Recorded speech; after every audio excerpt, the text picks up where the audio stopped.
Sidoya et Fraternité Matin encore plus proches que jamais.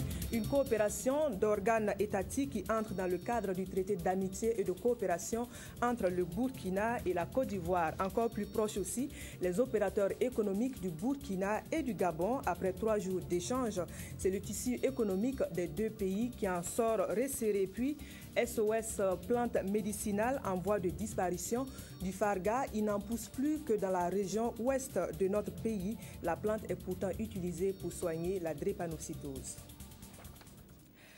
Voilà donc pour la une de l'actualité en ce jour. Bonsoir, merci de nous suivre. Pour commencer, contre l'exclusion sociale, en particulier celle des femmes et des jeunes au Burkina, c'est la thématique de la dernière session ordinaire du CES, c'est le Conseil économique et social qui vient de s'achever.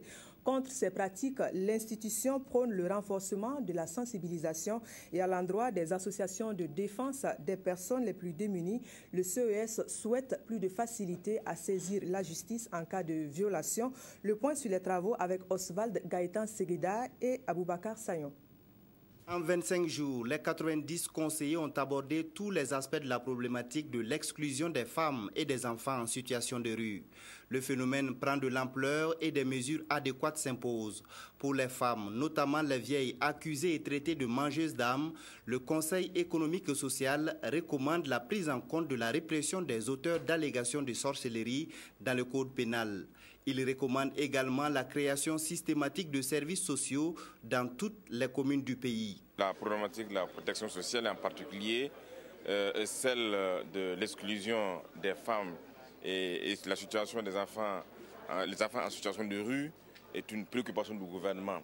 Et du reste, vous avez vu que dans les dernières mesures sociales que nous avions adoptées le 11 septembre dernier, nous avons consacré 6 milliards pour faire face à cette situation.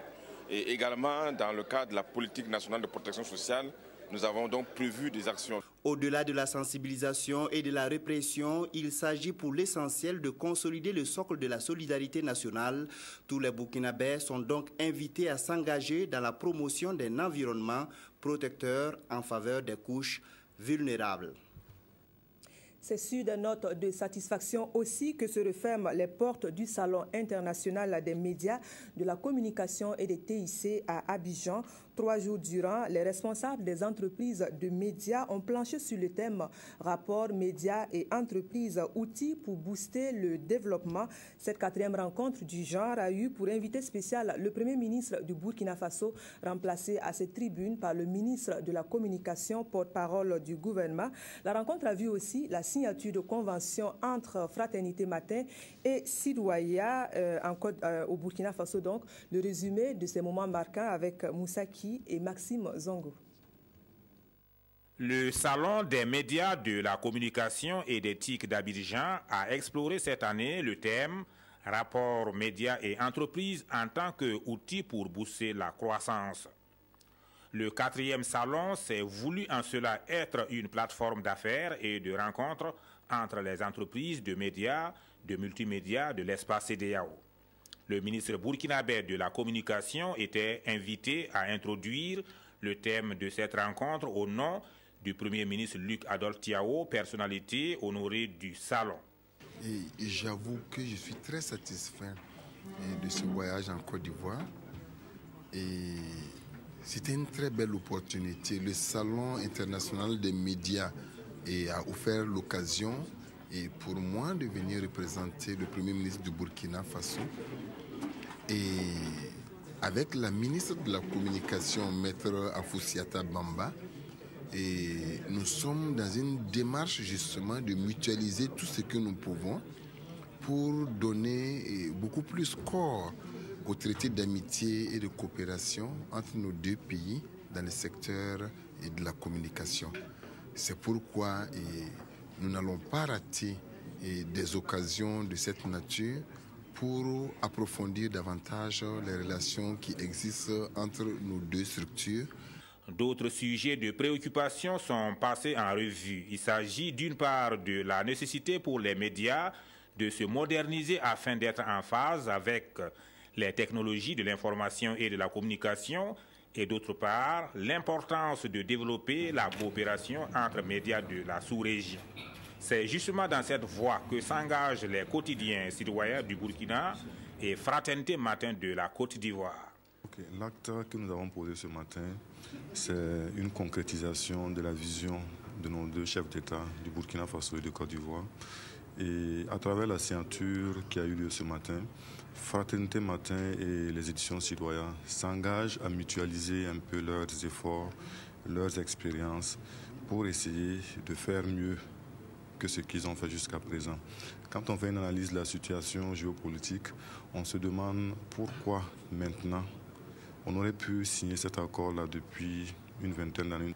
Et nous, au niveau de la communication, nous aussi, nous sommes en train de jouer notre partition.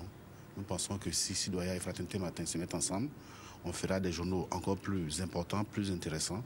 Et voilà, cet accord-là, c'est son objectif. On va essayer de mettre ensemble nos moyens, coopérer autant qu'on peut, échanger des journalistes, échanger des articles, échanger nos expériences dans tous les domaines. À l'image des quotidiens publics ivoiriens et burkinabés, la radiodiffusion-télévision du Burkina et la radio-télévision ivoirienne ont scellé le 4 août dernier un protocole d'accord de coopération. Retour chez nous à Bobo-Dioulasso précisément, il y a une nouvelle équipe dirigeante pour animer la cour d'appel de la ville. Le premier responsable ainsi que les membres de son équipe ont été officiellement installés au cours d'une audience solennelle. La main sur le cœur, la nouvelle équipe jure de mener à bien les missions à elle confiées par l'unité d'action. On revoit ensemble le film de la cérémonie avec Sanoua Christine Koulibaly. Ce sont eux qui vont désormais animer un pan de l'institution judiciaire burkinabé, la cour d'appel de Bobo-Dioulasso. Cette audience solennelle d'installation qui marque l'entrée en exercice du premier président, du vice-président, des deux présidents de chambre et d'un conseiller vise un double objectif. Les faire connaître de leur nouvel entourage et leur rappeler leur mission certes noble, mais lourde dans un contexte marqué par une quête de plus de liberté, de sécurité et de justice. Et le premier président veut faire de l'unité d'action son credo. Sur le plan administratif, je suis le premier responsable. Je suis donc chargé d'organiser la bonne marche de cette cour et donner aussi l'impulsion dans le cadre du travail des missions qui nous sont assignées. Je veux pouvoir accomplir cette mission en collaboration, en bonne cohérence avec l'ensemble de mes collègues et l'ensemble de tous les acteurs de la justice. Même vision pour le procureur général qui, dans sa réquisition, a réaffirmé sa disponibilité afin que, main dans la main, il puisse travailler à rapprocher la justice des justiciables. À noter que la Cour d'appel est une juridiction du second degré des décisions rendues en matière civile, commerciale, correctionnelle et de simple police par les tribunaux de grande instance, TGI. Et la Cour d'appel de Bobo-Dioulasso a pour compétence territoriale 9 TGI. Mission accomplie pour le département en charge du commerce. Les journées commerciales et prospectives entre le Gabon et le Burkina se sont achevées sur une note de satisfaction. Pour les participants, pendant 72 heures, les acteurs économiques des deux pays ont pu tisser des relations d'affaires. Cependant, les taxes douanières et le transport sont des préoccupations majeures pour les hommes d'affaires. Des efforts sont entrepris pour conforter les relations bilatérales et promouvoir un environnement économique favorable. Le point de nos envoyés spéciaux à Libreville, Arsène Kafando et Nicolas Zigani. Les opérateurs économiques burkinabés ont, durant leur séjour à Libreville, noué des relations avec de nombreux partenaires gabonais. Cette mission commerciale et prospective vient renforcer la coopération entre les deux pays. Au ministère en charge du commerce, il est de plus en plus question de développer des échanges avec les pays du Sud. Vous savez que depuis 2011, le gouvernement du Burkina Faso a adopté la stratégie nationale de promotion des exportations qui elle-même privilégie un certain nombre de filières, notamment agro-pastorales.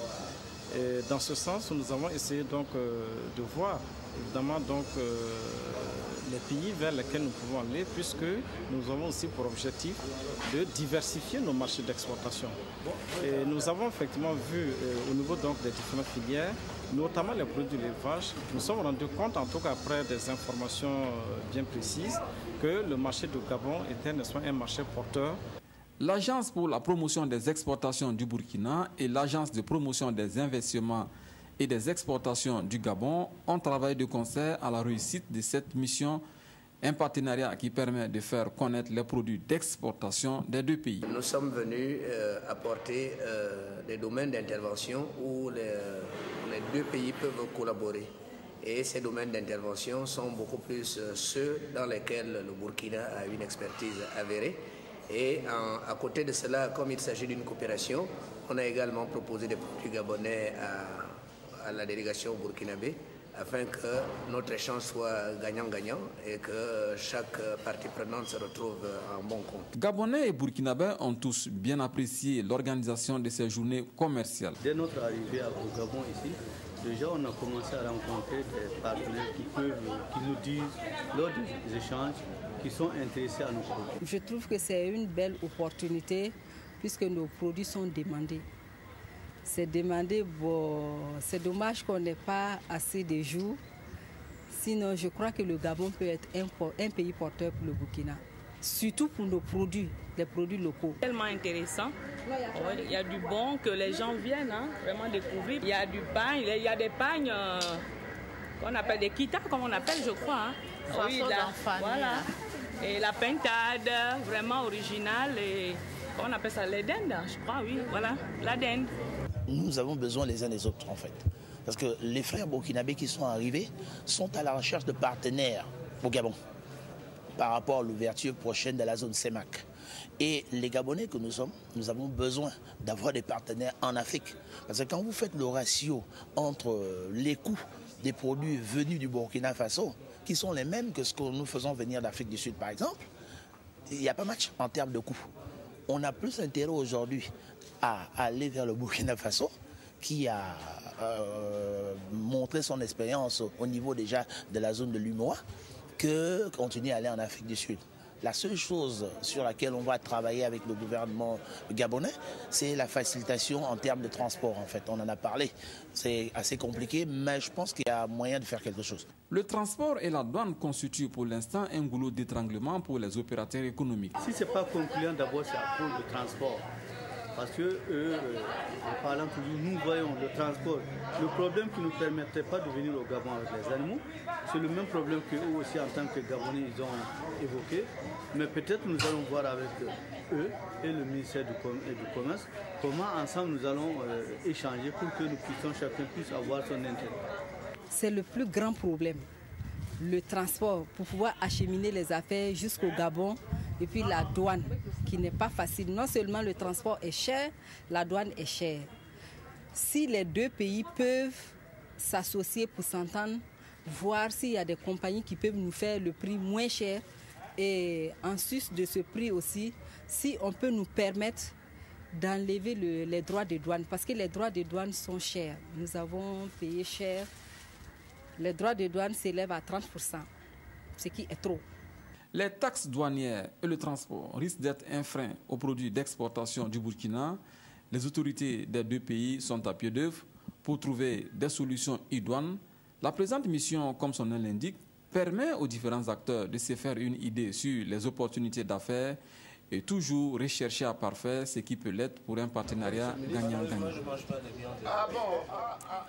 Et puis le ministère en charge du commerce que l'on retrouve sur le terrain à Bobo-Dioulasso. Nous sommes donc de retour chez nous dans la mise en œuvre d'une autre mission à lui confier, le contrôle des prix des produits de grande consommation dans la ville de Sia. L'opération est officiellement lancée depuis 2 jours déjà, une opération que le consommateur applaudit. On regarde la scène avec Karim Sissé. Alimentation générale Marina Market de Bobo-Dioulasso. C'est ici que le constat de l'équipe de contrôle du ministère de l'Industrie, du Commerce et de l'Artisanat a commencé. Dans cette alimentation, le travail a porté sur la publication des prix des produits comme le sucre, l'huile de consommation et le lait. Aucun déficit d'affichage n'a été observé. Un tour à la fromagerie et la charcuterie a permis aux visiteurs de s'assurer de la conformité entre les instruments de mesure et le poids des marchandises. Une étiquette verte a donc été affichée. Non, la plupart de nos produits, tous nos produits sont avec le prix affiché, les petites étiquettes comme vous voyez, pour que les clients puissent connaître le prix sans qu'ils demandent aux employés. Après cette alimentation, le cap a été mis sur Marina Market gros et semi-gros. Là, le contrôle a surtout porté sur le prix des marchandises. À l'établissement Zongo Yuba et Fils, les contrôleurs ont mené plusieurs exercices sur des sacs de riz et de farine. Les stations d'hydrocarbures n'ont pas été en reste. Ici, il est question de vérifier la quantité et la qualité du carburant servi aux clients. Une preuve appréciée par les consommateurs. La mesure dans l'ensemble, je dis, elle est protectrice donc des droits des consommateurs. Et je pense que ce sont donc des mesures à renouveler en tant que de besoin, de sorte à ce que donc ceux qui pensent pouvoir échapper donc à l'autorité, au contrôle de l'autorité, sachent qu'il y a un œil vigilant qui les regarde quelque part et qui effectivement donc porte une attention particulière à ce qu'ils font. Moi je trouve ça que c'est normal parce que les gens ne font pas ça bien, ils diminuent le poids. Donc c'est moins de contrôler. La première phase de ces contrôles intensifs continuera jusqu'à la fin de l'année et concernera toutes les localités du pays. Ce que je peux dire à la population, c'est que 1. Qu'ils se rassurent, l'État veille. 2. Qu'ils sachent que chacun d'eux est un contrôleur en puissance. Parce que le premier défenseur du consommateur, c'est le consommateur lui-même. Les structures étatiques sont là pour veiller. Mais il faut que la population participe à cette veille. Si elle voit quelque chose d'anormal, qu'elle signale aux structures étatiques pour pouvoir permettre de réprimer rapidement les mauvaises actions. Les résultats du constat des équipes de contrôle seront connus dans les jours à venir. Et les éventuels contrevenants à la règle pourront être verbalisés ou sanctionnés. Voilà, nos excuses pour la mauvaise qualité des images de ce reportage. La suite du journal, un conseil municipal et une société minière à couteau tiré. La scène se passe à Bouroum, dans le Namantenga, en cause l'extraction de l'or qui, dans cette localité, est source de conflits. Donc, autorités municipales et responsables de la société Somika ont du mal à s'entendre sur le sujet. Parti en rescousse, le ministre en charge de l'aménagement du territoire prône le retour à la paix. Le point de Jacques Lamissa Tarpaga. À Bouroum, dans la province du Namantenga, l'or est source de conflits. Depuis un certain temps, le conseil municipal et la société minière Adamakindo Somika sont à couteau tiré. Il s'en est suivi des affrontements au cours desquels une dizaine de personnes ont été blessées, dont un policier. Il est reproché au groupe Somika des expropriations illicites et le non-respect du code minier, entre autres. Mais depuis ce 12 octobre, le climat est à l'apaisement. Les protagonistes, sous la houlette du ministre de l'Aménagement du Territoire et de la Décentralisation, s'inscrivent dans une dynamique de dialogue. Nous souhaitons que, à partir de cette rencontre, qu'il y ait quand même la cohésion sociale, qu'il y ait la paix. C'est ce que nous attendons tous. Bon, ce que moi je peux faire, je pense que ça c'est pas moi seul. Ça veut dire que c'est les conseillers, les leaders d'opinion, tout le monde, quand même, qui peut œuvrer pour qu'il y ait la paix.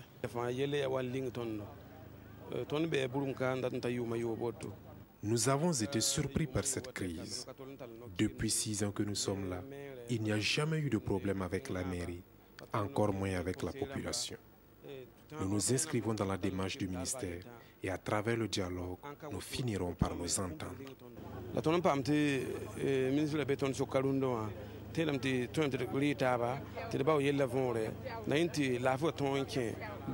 Et c'est à l'issue d'une large concertation organisée par Toussaint Abel Koulibaly que les différentes parties ont fait des concessions. Des résolutions ont été prises, notamment la levée de la suspension des activités de Somika décidée par le conseil municipal et l'organisation d'un cadre de dialogue élargi à toutes les forces vives de la commune de Bouroum, sans oublier les responsables de Somika. La démarche du gouvernement consiste à mettre les antagonistes ou les protagonistes face à face pour que les choses soient dites de façon crue et que nous trouvions les solutions à travers des recommandations fermes, notamment quand un conseil municipal est impliqué dans le litige, ce qui est le cas aujourd'hui. Le message est que vous avez beau avoir de l'or dans votre commune, si l'or n'est pas exploité, ça ne sert à rien.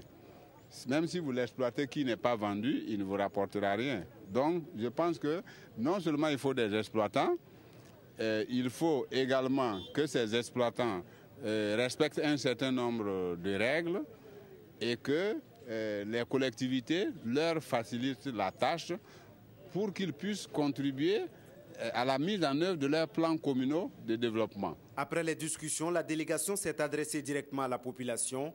Le ministre et le maire ont tous les deux appelé à l'apaisement des cœurs, à la conciliation et à la paix. Et cela s'est traduit sur place par cette poignée de main entre le maire et le représentant de Somika, preuve que chacun s'engage à enterrer sa hache de guerre. À la bonne heure donc. Et puis, nous feuilletons la chronique sur la vie de nos communes. Gros plan sur le 3e arrondissement de la commune de Ouagadougou. Cette fois, il est le plus peuplé des 12 arrondissements issus du découpage de la capitale, issus donc des élections. Cette situation engendre de nombreux défis pour l'équipe communale conduite par Pascal Tiga Ouedraogo, et c'est Jacques Lamissatar Paga qui nous présente ce dossier. Pour ce qui concerne l'arrondissement numéro 3, donc c'est un arrondissement qui est un peu à gauche de la première couronne, formé par les arrondissements numéro 1 et 2. Alors, donc pour les limites sud d'abord de l'arrondissement numéro 3, donc on part de l'échangeur de l'ouest, on prend l'avenue Boulmiougou, alors on chemine pratiquement jusqu'au niveau du barrage de Boulmiougou. On dépasse le barrage de Boulmiougou, on continue jusque pratiquement à côté du lycée Bethesda. Voilà, donc du lycée Bethesda jusque pratiquement à l'échangeur de l'ouest. Donc ça constitue les limites sud de l'arrondissement numéro 3. Alors pour ce qui concerne les limites ouest, alors donc nous avons pratiquement toute la bande verte. Voilà, donc on a la bande verte là, c'est plus facile. Depuis le lycée Bethesda, on a la bande verte jusqu'au chemin de fer. Alors du chemin de fer, on continue jusqu'à aller rejoindre la RN2, la route de Ouéguia. Voilà, donc ça ce sont les limites ouest. Alors pour ce qui concerne les limites nord, alors de la route de Ouéguia, à droite on a pratiquement dans le sens Ouaga-Ouéguia, alors on a un grand espace vert, donc c'est la bande verte en fait. Donc voilà, on reprend cette bande verte encore qui constitue pratiquement toute la limite nord de l'arrondissement numéro 3. Alors jusqu'à aller rejoindre la route Ouagadougou-Kongoussi. Voilà, donc au niveau de la route Ouagadougou-Kongoussi, donc la limite nord, on s'arrête là.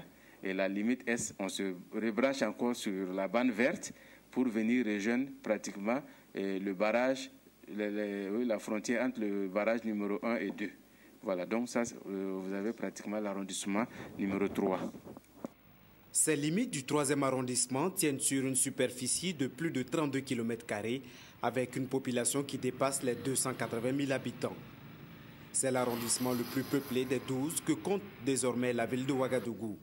Et cela n'est pas de nature à faciliter la tâche au maire Pascal Tiga Ouedraogo. C'est comme le soumetteur, c'est qu'on essaie de traiter particulièrement l'arrondissement numéro 3. Parce que ça double les autres arrondissements. Et quand on nous donne le budget, c'est la même chose. C'est le même montant. Alors qu'on n'a pas les mêmes problèmes. Les défis sont énormes. Même ici, comme c'est un quartier un peu excentré, on a tous les problèmes du monde. Surtout le quartier Zongo, Rinkieta. Et bon, ici, ça va un peu. Le secteur qui est laissé, ça va un peu. Mais de l'autre côté, dernièrement, il y a eu une inondation là-bas. On était obligé d'aller intervenir. Les gens sont restés à l'école. Maintenant, ils ont libéré, mais ils n'ont pas de quoi loger. Donc, nous attendons de nouvelles offres. Sinon, on a des problèmes. Surtout la voirie aussi. On ne peut pas marcher circuler en saison pluvieuse. Et c'est justement sur ces fronts que le conseil d'arrondissement est attendu par les habitants, en plus de ce que tout le monde ne connaît pas encore, son nouveau lieu de résidence. Franchement, on entend partout parler que notre arrondissement, là, ce n'est plus arrondissement de Signoré, mais c'est arrondissement 4. Secteur là, si ce n'est pas 15, c'est 16. Franchement, je n'ai vraiment aucune idée. Il y a beaucoup de problèmes, surtout à travers les voies. Il y a certains parages même dans ce quartier où on ne peut même pas accéder pendant la saison d'hivernage. Donc ça, vraiment, c'est un cri de cœur à lancer vraiment aux autorités, s'ils peuvent accorder un tous là-dessus. Pascal Tiga Ouedraogo devrait également faire face à une question cruciale que connaissent la plupart des arrondissements périphériques, le logement. Avec des quartiers comme Rimkieta ou encore Zongo, le conseil d'arrondissement entend adopter la méthode de la concertation pour résoudre les problèmes d'attribution de parcelles. Le problème, c'est surtout vers Rimketa et puis Zongo. Là-bas, on a les PV, mais franchement, j'ai jeté un coup d'œil, mais c'est un peu compliqué. Mais avec le ministère, on va essayer de voir comment faire pour résoudre ces problèmes. Le conseil du 3e arrondissement est logé dans les locaux de l'ancienne mairie de Signoguin. Ici, les débuts n'ont pas été difficiles, car Pascal Tiga Ouedraogo assure une continuité avec les mêmes services depuis 2000 qu'il est maire. Seulement cette fois, il a plus de monde à administrer, 280 000 habitants. Vie de la commune toujours, que serait-elle sans l'action des femmes de la brigade verte? Elle veille nuit et jour à la propriété du cadre de vie. Retour d'ascenseur pour ces dames. Le maire de Ouagadougou, en partenariat avec l'action sociale, leur propose une couverture sociale, l'assurance sociale volontaire donc. Le point sur la rencontre avec Nathalie Nabaloum Savadogo. Offrir une couverture sociale axée sur la santé aux femmes de la brigade verte de Ouagadougou, c'est tout l'enjeu de cette rencontre d'échange initiée par le maire de la ville de Ouagadougou avec l'appui de la directrice générale de la Caisse nationale de sécurité sociale. Une rencontre qui vise à donner à ces femmes des informations sur la nécessité de souscrire à une assurance volontaire pour leur bien-être. Nous sommes venus leur parler de l'assurance volontaire, quelles sont les conditions pour s'affilier à l'assurance volontaire. Nous sommes également venus pour leur parler de toutes les autres prestations, donc les 3 grandes branches que gère la Caisse nationale de sécurité sociale, à savoir la branche prestations familiales. Parce que comme vous remarquez, il y a beaucoup de jeunes femmes parmi. Il y a également la branche accident du travail, maladie professionnelle qui peut leur être utile parce que c'est des métiers à risque. Et elle peut même jusqu'à perdre la vie. Des prestations de vieillesse dont la retraite, l'invalidité et même le décès, les prestations en cas d'accident du travail et de maladie professionnelle, en passant par les prestations familiales, tout a été donné par Somkiata Traoré, directrice générale de la Caisse nationale de sécurité sociale, aux femmes de la brigade verte. Nous sommes très contents ce matin de l'idée que le maire et la directrice nous aient donné ce matin. Vraiment. Nous savons maintenant que nous sommes des vrais fonctionnaires. Nous sommes assurés, nous aurons des retraites. Vraiment, nous sommes très contents de ce travail. Mais tout cela doit se faire sur la base d'un contrat. Et le maire Marin Ilboudo rassure qu'une réflexion est en train d'être menée pour élaborer ces contrats individuels afin d'engager la procédure d'ici à la fin de l'année. Il reviendra à chacune de voir selon son âge quel type de contrat signer avec la mairie. Le groupe spécifique des réfugiés a aussi des besoins tout aussi spécifiques. C'est l'ONG Oxfam International qui en parle dans son rapport. Un rapport établi à l'aide d'enquêtes menées au Burkina, au Niger et en Mauritanie. Le document fait également des recommandations pour aider à l'intégration sociale des réfugiés dans les pays d'accueil. Le reportage est signé de Ismaël Diloma Sirima et Nathalie Nabaloum Savadogo. Perspective pour les relations sociales au Nord Mali est l'intitulé du rapport publié par l'ONG internationale Oxfam. Ce rapport traite de l'impact du conflit sur les relations sociales entre les populations. Il indique aussi que la situation sécuritaire au Mali demeure précaire. De même, l'accès aux différents services sociaux de base reste limité. Les principales recommandations qui sortent du rapport à l'endroit des autorités maliennes, c'est de travailler à promouvoir la grande réconciliation entre les Maliens. À l'endroit de l'UNHCR et des pays comme le Burkina, c'est de ne pas repousser et de ne pas encourager les réfugiés au retour tant que les conditions sont suffisamment réunies dans les zones de retour de ces réfugiés. Au terme des enquêtes où près de 2000 personnes ont été interrogées, Oxfam, à travers ce rapport, demande aux bailleurs de fonds de continuer d'apporter leur soutien aux acteurs humanitaires. Des soutiens qui vont garantir une assistance de qualité aux réfugiés maliens. Et puis le tour par les champs en cette période agricole, les champs expérimentaux précisément, on en compte dans 25 provinces de notre pays sur initiative de deux partenaires, le Centre pour le développement des engrais et l'ONG Agrodia. Mission de vérification, les responsables des deux structures étaient dans la province du Gourma et le constat sur place est à la satisfaction, comme en témoignent Ismaël Diloma Sirima et Sie Sylvestre Da. Un champ expérimental à Natiabouani dans la province de Gourmand. L'expérience a pour but de situer ses producteurs sur les semences de maïs qui conviennent à leur localité. Dans ce champ, 3 variétés ont été semées à la date du 22 juillet et ont bénéficié des mêmes conditions pluviométriques. Il s'agit de la variété Barka, celle dénommée Masongo, ainsi que le Bondofa. On constate que la variété Bondofa a eu une bonne croissance. Je me dis que c'est parce qu'elle résiste mieux aux poches de sécheresse par rapport aux 2 autres variétés. Ce champ expérimental est mis en place par le Centre international pour le développement des engrais IFDC et Agrodia, des organismes qui apportent divers appuis aux producteurs de la province. On les met en relation avec les distributeurs d'intrants agricoles qui sont organisés autour d'Agrodia, autour de l'union des semenciers, et pour permettre aux organisations de producteurs de payer facilement les intrants à des coûts aussi abordables.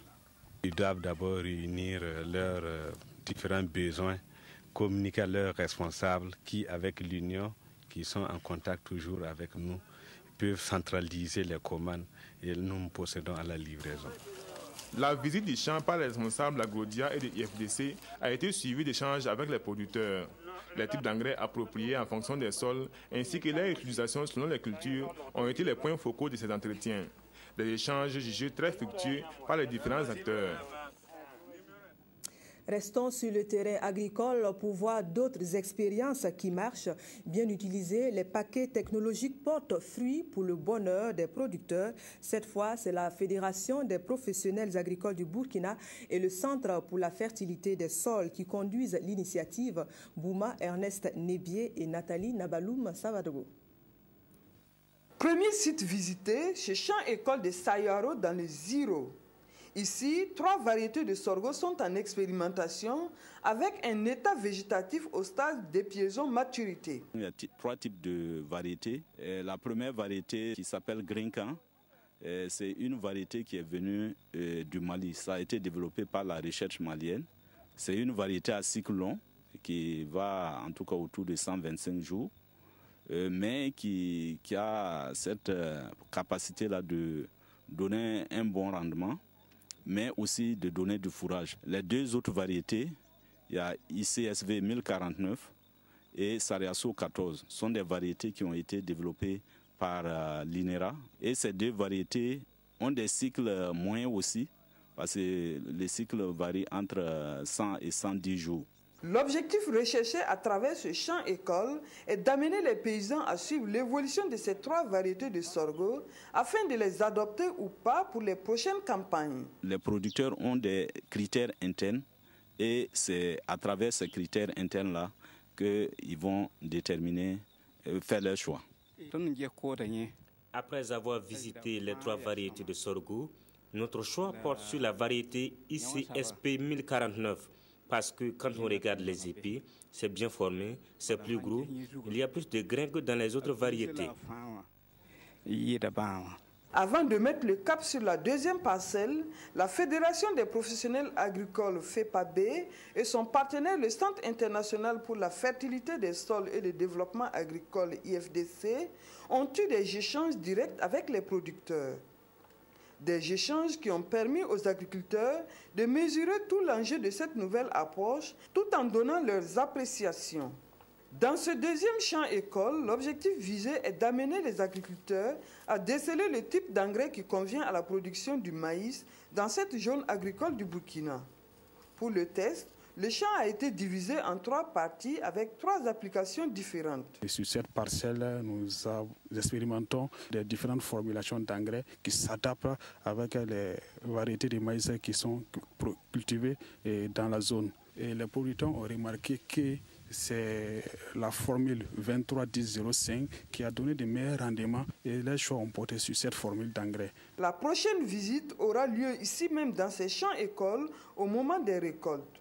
Au total, 25 provinces du Burkina bénéficient de ces champs écoles réalisés par la FEPAB en collaboration avec l'IFDC grâce à l'appui de la CEDEAO et de l'UEMOA à travers le projet MIR+. Allons à présent à la découverte d'une plante aux vertus médicinales reconnues contre la drépanocytose. Elle a fait ses preuves. Le faraga, de son appellation courante, pousse partout au Burkina. Cependant, on n'en trouve aujourd'hui que dans la partie ouest de notre pays. Et oui, la plante est en train de disparaître et le SOS est lancé par les chercheurs du Burkina. Godefroy Bazier s'est fait le porte-voix. Plante miraculeuse, le fagara a progressivement disparu dans une grande partie du Burkina pour n'exister que dans les hauts bassins, le Kénédougou et la Comoé. Le fagara, utilisé par les chercheurs burkinabés en association avec le calotropis pour fabriquer le faka, un médicament contre la drépanocytose, est exploité de manière anarchique, d'où sa lente disparition. Je suis du San Mantenga, précisément de la commune de Bouzma et du canton de Louda. Quand j'étais petit, je me rappelle bien, mon papa m'envoyait aller chercher les racines là pour venir faire en tout cas certaines potions pour des maladies. Nous avons cherché à comprendre pourquoi cette espèce n'existe plus. On a trouvé que d'abord c'est une espèce qui était extrêmement exploitée. Et les gens ne maîtrisaient pas les techniques de récolte. C'est-à-dire que les gens creusent, ils enlèvent les racines, ils enlèvent même les racines, toutes les racines de l'arbre, et laissent souvent la racine principale. Cette plante est très recherchée par les tradipraticiens car tout en elle est utile. Racines, écorces, feuilles, branches utilisées comme cure-dents pour soigner les maux de dents. Et c'est donc le Xanthosilium xanthosylioides, qui est son nom, fait partie de la famille des rutacées. Les rutacées, comme vous le savez, ce sont les citrons. Mais c'est l'écorce des racines qui rentre en composition donc, du faka. Et nous avons aussi les feuilles et donc les branches qu'on utilise en termes de cure-dents. Et pour donc soigner les problèmes dentaires. Les chercheurs burkinabés ont entrepris depuis 2 décennies déjà de faire face à l'extinction du fagara en mettant en place à Farakoba, à quelques kilomètres de Bobo-Dioulasso, une parcelle expérimentale. Là-bas, des plantules peuvent ainsi pousser après avoir été récoltées dans la brousse. Les plantules sont récoltées au pied des gros arbres de fagara en milieu naturel, dans les sites. Donc, dans la région du Kénédougou, au niveau de la Comoé, où nous avons des grandes superficies de fagara. Maintenant, il faut mettre ces plantes-là, ces plantules-là, une année dans des pots, les entretenir avant de les transplanter dans cette parcelle expérimentale. C'est ce que vous voyez comme ça. La parcelle s'est agrandie au fur et à mesure pour passer de quelques hectares à une vingtaine aujourd'hui. Mais la mission semble impossible pour les techniciens de Farakoba, assaillis par toutes sortes de problèmes. Pour l'entretien des plantes, on a sérieusement des difficultés. Et cette parcelle vit actuellement, je vous l'assure, par peut-être la volonté de 2 ou 3 personnes qui mettent quelques moyens pour qu'on puisse survivre. Mais je voudrais qu'on en mette plus. Parce qu'on ne peut pas, on est sûr et on sait que UPharma ne va pas continuer comme ça sans qu'il y ait des parcelles de grande superficie pour pouvoir soutenir la production. À Numundara, dans la commune rurale de Péni, à une quarantaine de kilomètres de Bobo-Dioulasso, l'exploitation sauvage de la plante miraculeuse a laissé beaucoup de séquelles. Et devant ce drame écologique, un appel à la mobilisation est lancé. Le plus grand devoir, c'est la partie des eaux et forêts. Là où nous sommes actuellement, c'est un domaine qui a été confié aux eaux et forêts. C'était un domaine forestier qu'on avait exploité.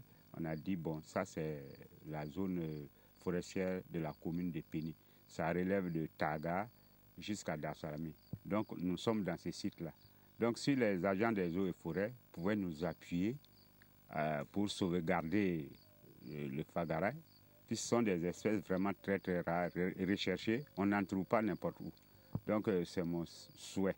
Donc avec l'appui des eaux et forêts, donc même s'ils nous disent de planter ça, on va le faire. La sensibilisation des tradipraticiens pour une exploitation rationnelle des plantes médicinales et des agriculteurs qui déracinent les arbres pour pratiquer leurs activités agricoles est entreprise par les techniciens de la préservation de la nature. En tant que service chargé de la protection et de la conservation des ressources forestières, nous nous sommes chargés de faire la sensibilisation des différents utilisateurs, surtout les tradipraticiens. Et en preuve est que depuis 2009, nous faisons des formations aux tradipraticiens sur les techniques de récolte et de conservation des produits forestiers et surtout de la pharmacopée. Message reçu par les tradipraticiens du Wé qui ont initié depuis 10 ans un bosquet de Fagara dans l'enceinte de la Direction régionale de la santé. Une manière de montrer les chemins à suivre par les spécialistes de la médecine traditionnelle. Au niveau de la région des Hauts-Bassins, comme au niveau national, en tout cas, il y a eu beaucoup de formations sur la récolte, sur les bonnes techniques en tout cas, récolte des plantes médicinales. Donc, ce qui fait qu'on arrive maintenant à, en tout cas, à préserver ces plantes-là pour ne pas les faire disparaître complètement. Voilà. Donc, en tout cas, il y a une technique pour les récolter. Les gens ne récoltent plus sauvagement, sauf ceux qui ne sont pas dans les associations, avec eux, on a en tout cas souvent des difficultés. La vulgarisation des bosquets, la sensibilisation des tradipraticiens pour une exploitation judicieuse des racines du Fagara et de toutes les plantes médicinales peuvent aider à conserver de nombreuses espèces menacées d'extinction. Menace signalée donc sur le Fagara. Et puis on va voir aussi une autre activité menacée cette fois par la disparition du bois de chauffe. C'est la préparation de la bière de mil. L'activité est grande consommatrice en bois et sa survie nécessite une réadaptation. La proposition de l'utilisation de foyers améliorés a été faite et le projet est porté par le ministère en charge de l'environnement. Le reportage est signé de Seydou Zon et Sié Sylvestre Da. Réduire efficacement la consommation du bois de chauffe, c'est l'ambition affichée par le ministère en charge de l'environnement. Et cette rencontre entre les acteurs porteurs de projets carbone vise à renforcer leurs capacités sur les projets portant promotion des foyers améliorés de l'eau. Au niveau du Burkina, dans le cadre de la fabrication du dolo, il a été retenu de mettre en place ce projet pour aider les dolotières à s'organiser en vue notamment de construire des foyers améliorés pour économiser le bois qui est utilisé. Et deuxièmement, améliorer aussi les méthodes de cuisson de manière à ce que on puisse économiser l'énergie et produire de manière à ce qu'elle puisse avoir des bénéfices un peu plus substantiels. Le projet, dans sa mise en œuvre, bénéficie de l'appui financier du Fonds mondial pour l'environnement. Il va concerner principalement 5 communes du Burkina. Et ce sera notamment à Pabré, à Zignaré, à Zorgo, autour de Ouagadougou, et principalement sur 10 km autour de chacune de ces communes citées. À l'issue de cette formation, ces participants devraient être mieux outillés pour écrire des projets à même d'être éligibles au crédit carbone. À noter que les acteurs qui sont dans le domaine des foyers améliorés domestiques et métalliques à bois peuvent également bénéficier de ces financements. Et puis la page éducation de cette édition à l'Algaï dans le Koulpelgo, des récompenses accompagnent la rentrée des classes. Les meilleurs élèves et enseignants ont été reconnus. Les récompenses entrent dans le cadre de la 8e édition des Journées de l'excellence dans la localité. Oswald Gaëtan Seguida et Jacques Lamissa Pagassi, le reportage. Un décor de récompense, celui de la journée de l'excellence dans la province du Koulpelgo, et c'est la commune de l'Algaï qui abrite le rendez-vous en ce début d'année scolaire. À l'occasion, les meilleurs élèves et enseignants ainsi que les meilleurs établissements ont été primés, une initiative bien appréciée par les bénéficiaires. Je suis très heureux de faire partie des heureux gagnants parce que cela m'encourage et peut-être cela va amener d'autres enseignants à faire beaucoup plus que moi. Dès la seconde édition jusqu'à présent, je suis à chaque fois primé et beaucoup d'élèves ont emboîté ce pas. Et vraiment, l'édition du prix de l'excellence a un impact très important sur les performances scolaires au niveau provincial. C'est la 8e fois que le promoteur réussit son pari avec un impact déjà perceptible. Que ce soit au niveau du primaire ou au niveau du secondaire ou post-primaire, nous n'étions que très rarement primés au niveau régional. En 2010, il y a eu à peu près 42% au baccalauréat. En 2011-12, pareil. Mais cette année, on a sur 100 élèves présentés, par exemple, au bac, 68 ont eu le baccalauréat. Ça ne peut qu'être encourageant. L'émulation tant souhaitée est en train de se réaliser. Tout le monde est donc invité à redoubler d'efforts pour de meilleurs résultats dans la province du Koulpelgo. Mérite reconnu aussi à des étudiants de l'Institut supérieur privé des technologies IST. Pour ceux qui ont brillamment réussi l'année 2012-2013, l'Institut a déroulé le tapis rouge. La cérémonie, la 7e du genre, s'est tenue dans les locaux de l'école ici à Ouagadougou. Le reportage de Jonas Wemba et Sié Sylvestre-Da. 3 catégories de prix d'excellence sont décernées aux étudiants de l'Institut supérieur privé de technologie IST. Les majors de chaque cycle reçoivent des bons de remise de 50 000 francs CFA plus une attestation. Les étudiants dont la moyenne est de 13,5 sur 20 au moins gagnent chacun un bon de remise de scolarité allant de 10 000 francs à 50 000 francs CFA. Et les 2 meilleurs ambassadeurs, qui sont les étudiants ayant le plus contribué à la visibilité de l'IST, reçoivent chacun une tablette, un bon de remise de 25% sur la scolarité et bien d'autres avantages. C'est pour, comme chaque année, récompenser nos meilleurs élèves, les plus méritants, pour qu'ils aillent de l'avant. Parce que c'est le début de l'année. Quand on récompense, ça veut dire qu'on invite au début de cette nouvelle année à aller à la compétition, à l'émulation saine, pour que chaque année, il y ait de très bons élèves qui sortent donc de ce campus et qui vont aller servir le Burkina Faso. Cette soirée de célébration de l'excellence à l'IST a servi aussi de cadre pour honorer le Lané Naba Tigré. Ainsi, le site de formation de l'Institut porte désormais son nom. Je dois dire que je suis très ému. J'ai un sentiment de fierté et de réconfort. Et suite à l'honneur que me font ces jeunes enseignants et particulièrement le fondateur, vraiment pour des jeunes qui se battent et qui gagnent pour le développement et l'avenir de notre Burkina, je pense qu'il est un devoir encore plus grand pour moi de travailler davantage à les accompagner. Le Lané Naba Tigré offre chaque année 2 bourses d'études aux étudiants, a fait remarquer le directeur général de l'IST. Pour lui, ce ministre Dimogo Naba est une référence, un modèle à suivre par la jeunesse. Nous nous installer ici, nous sommes allés nous placer sous sa protection, lui demander conseil. Et aujourd'hui, pour dire merci, nous avons pensé qu'il était modestement bon de baptiser ce campus-là, Lané Naba Tigré. En récompensant ses meilleurs élèves, l'Institut supérieur privé de technologie entend les amener à mieux faire. Le prochain rendez-vous est pris en fin d'année académique 2013-2014. Dans le département de la culture, les attentions sont déjà pour la 17e édition de la Semaine nationale de la culture en vue de l'événement qui se tiendra en mars 2014. Les compétitions ont commencé dans les régions. Top de départ donc des Semaines régionales de la culture. C'est Dori dans le Sahel qui a abrité la cérémonie officielle de lancement par le ministre de la Culture et du Tourisme. Le reportage de Sié Sylvestre-Da. La Semaine nationale de la culture... Depuis Dori, le ministre Baba Ama donne le top de départ des Semaines régionales de la culture. Elles vont se dérouler à travers les 14 régions culturelles du Burkina. Ces étapes vont consacrer la qualification des artistes et troupes traditionnelles pour la 17e Semaine nationale de la culture Bobo 2014, prévue du 22 au 29 mars, sous le thème promouvoir l'économie de la culture pour une contribution au développement durable.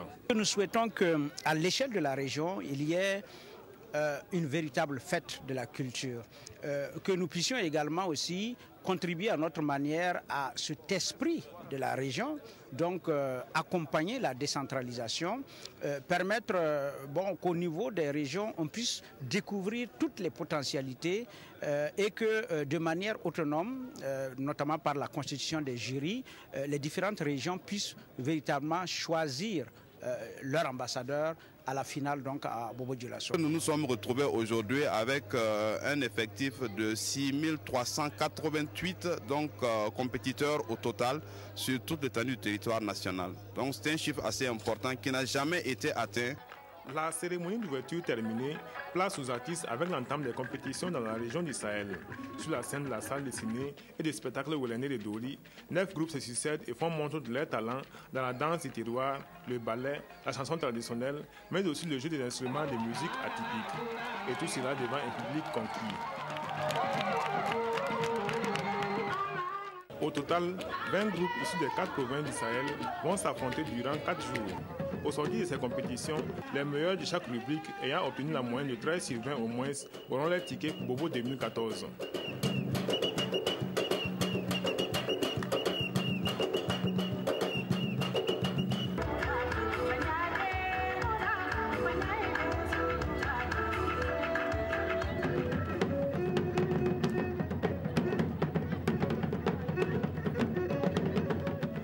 Si certains groupes sont à leur énième participation, d'autres par contre font leur baptême du feu. Mais chacun se dit confiant. Nous sommes venus pour, en tout cas, continuer sur Bobo. Et ça, j'en suis fier que nous allons partir. On ne vient pas dans une compétition dans l'esprit de perdre. On vient pour gagner. Et ça, je pense que les troupes sont motivées, les jeunes qui y sont motivés, et l'encadrement est motivé. Donc je ne vois même pas de raison pour qu'on ne passe pas. À l'instar du Sahel, dans les différentes régions, il n'y a pas eu de présélection préalable aux compétitions régionales. Une innovation qui s'inscrit au nombre des réformes de cette édition des Semaines régionales de la culture. Cette réorganisation-là, elle obéit vraiment à des soucis donc, de recherche d'efficience surtout. Parce qu'il y avait également aussi une certaine monotonie quand même donc, qui gagnait les régionales parce qu'elle s'étalait sur une période d'à peu près 3 mois. Et finalement, les gens ne savaient même plus si c'était passé ou pas. Plus de 150 millions de francs CFA sont mobilisés, dont 100 millions par l'État, pour l'organisation de cette semaine régionale de la culture à travers les pays. Le ministère en charge de la culture dit attendre une grande implication des collectivités territoriales dans l'organisation des prochaines éditions de cette activité qui se veut une véritable SNC à l'échelle régionale.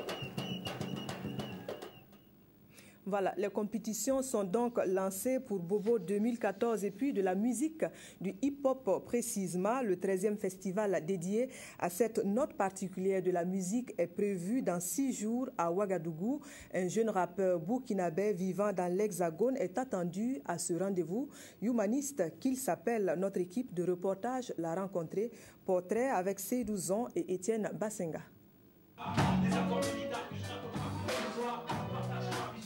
La 13e édition de Ouaga Hip Hop, c'est pour le 19 octobre prochain.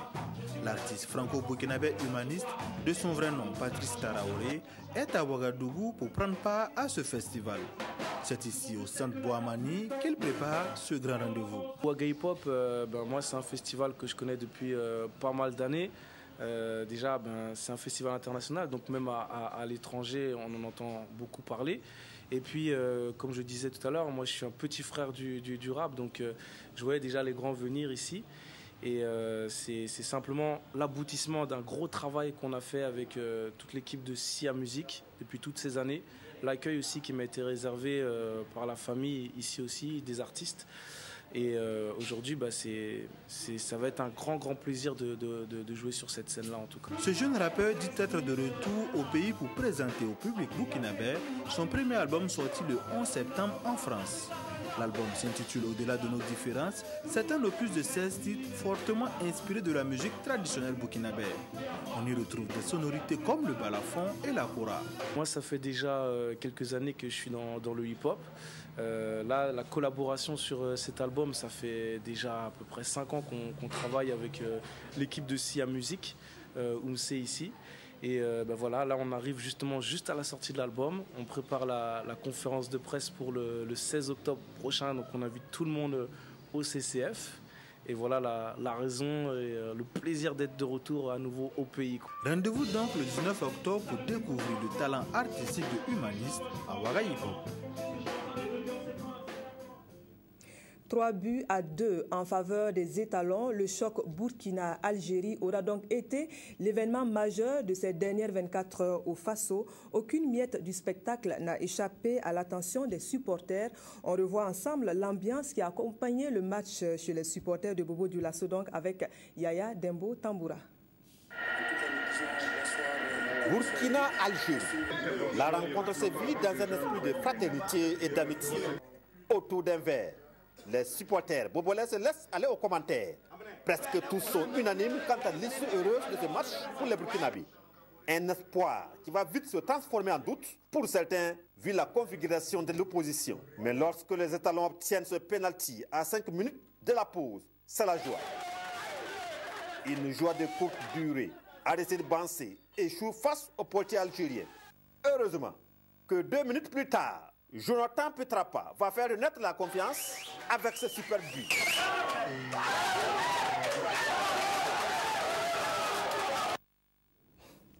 Voilà, un suspense donc comme si on y était toujours. Et puis à Ouagadougou comme ailleurs, la mobilisation pour les étalons s'est voulue inconditionnelle jusqu'au dernier coup de sifflet. Ils auront cru au 11 national et continuent d'y croire pour la dernière manche, à savoir le ticket pour le Brésil en 2014. On écoute quelques réactions rassemblées par Yacouba Ouedraogo. match là est bon parce que l'Algérie, ce n'est pas une petite équipe, c'est une grande équipe. Comme le Burkina a gagné 3-2 là, c'est bon. Tous les autres, je confie ces étalons. Parce que les étalons, c'est une bonne équipe. Actuellement là, non. Même le Coupe du Monde là, il faut classer les étalons à Brésil. Il y a beaucoup de chances encore pour se qualifier. Seulement, il faut être serein en allant en Algérie. Il faut être serein. Il faut te comporter dyname. Étalon n'a qu'à quitter dans le coup des petits. Il n'a qu'à savoir qu'aujourd'hui, Étalon est dans le coup des grands. Il y a confiance au deuxième pays africains. Hein? Ils sont deuxième champions d'Afrique, ils sont vice-champions d'Afrique. Ils peuvent se qualifier. Ils ont encore beaucoup de chance. Il n'y a même pas d'handicap dans Étalon. J'ai vraiment confiance à eux. Ils vont gagner encore 2-0. Il ne faut pas que les yeux là, ils vont s'inquiéter. C'est-à-dire, cette masse-là, il n'y a pas trop pour nous dedans. Il n'y a qu'à mouiller les maillots seulement. Match de tout là, ils vont travailler. Ils vont gagner ça. Ça là, Brésil début 14 là. Non, nous, ouais, les Burkinais vont partir. Ça, il n'y a pas de problème. Moi, je suis sûr, tout le monde ils sont sûrs. Les joueurs là, ils sont sûrs. Hier, là, ils ne sont pas en forme. Mais au retour là, ils vont se corriger. Il faut qu'ils aient confiance en eux seulement. Et puis ça va aller. Oui, j'ai confiance en eux. Je sais qu'ils vont. S'ils font un effort seulement, ça va aller. Ouais, je suis quitté à Poutenga, venu suivre le match de Burkina Faso. Voilà, et ça nous plaît trop. En tout cas, vraiment, j'ai confiance aux Étalons très bien. Parce qu'ils jouent. Maintenant, ils jouent. Ils s'amusent plus.